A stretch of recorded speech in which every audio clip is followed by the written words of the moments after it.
సాంబడి గురించి చెప్పుకోవాలనంటే సంధ్యా శ్రీధర్ రావుని అడగాలి. నాకంటే ఎక్కువ ఆయనే చెప్తాడు.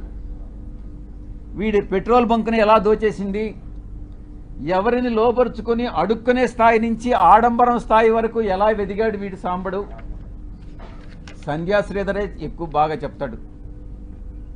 ఇక ఏబిఎన్ డిస్కషన్లో చేసేటటువంటి వెంకట్ గాడు ఉన్నాడు.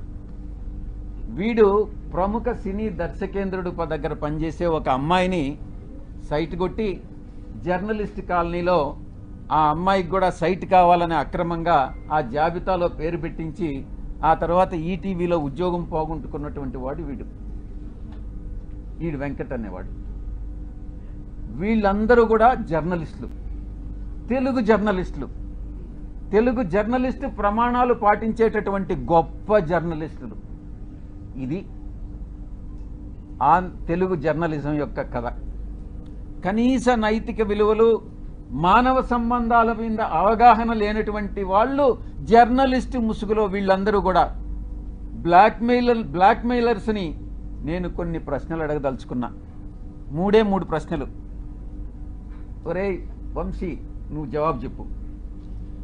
క్యారెక్టర్ అసాసినేట్ చేయడానికి ఎందుకు ప్రయత్నిస్తున్నావురా అని అడుగుతా ఉన్నా. 2, నీ క్యారెక్టర్ని ఎవరైనా ఇబ్బంది పెడితే నువ్వు చూస్తూ ఊరుకుంటావా అని ప్రశ్నిస్తా ఉన్నా. ఎలాంటి ఆధారం లేకుండా నీ పేరుని ఎవరో మహిళతో లింక్ చేసి DNA టెస్ట్ చేయమని అడిగితే నువ్వు గమ్ముకుంటావా అని ప్రశ్నిస్తా ఉన్నా. ఈ 3 ప్రశ్నలకి నువ్వు సమాధానం చెప్పరా నువ్వు నిజంగా జర్నలిస్ట్ అయితే?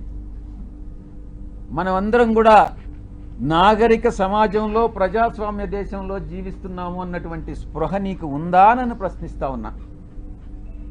అసత్యమైనటువంటి, అమానవీయమైనటువంటి ప్రసారాలను వేగవంతం చేసే అవకాశం ఉన్నటువంటి ఈ రోజుల్లో కనీస విచారణ లేకుండా ఎవరు నిజంగా ఈ యొక్క ఇన్ఫర్మేషన్ కరెక్టా కాదా అన్నటువంటిది కూడా తెలుసుకోకుండా తిరిగి టెలికాస్ట్ చేయడం శిక్షార్హమైనటువంటి నేరం అని నీకు తెలియదా? అయినా నువ్వు చదువుకోలేదు, నీకేం తెలియదని నాకు తెలుసు, అయినా నీకు నేర్పిస్తా ఏం చేయాలన్నటువంటిది. దీన్ని ప్రజలు హర్షించరు అని నేను తెలియజేస్తా ఉన్నా.